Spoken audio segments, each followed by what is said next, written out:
शेंबाळपिंपरी येथे घराला आग लागून लाखोंचे नुकसान.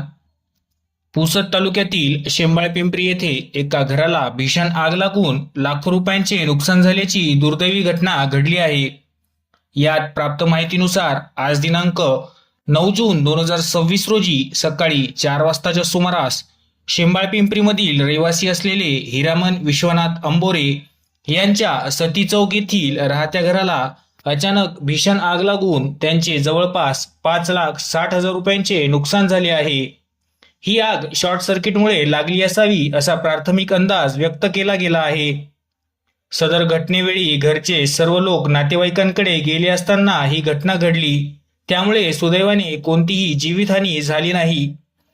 त्यानंतर घटनास्थळी ग्राम महसूल अधिकारी अविनाश आडे व सरपंच तथा प्रशासन रवींद्र महल्ले यांनी पोहोचून पाहणी केली व घटनास्थळाचा पंचनामा करून प्रशासनाकडे सादर केला.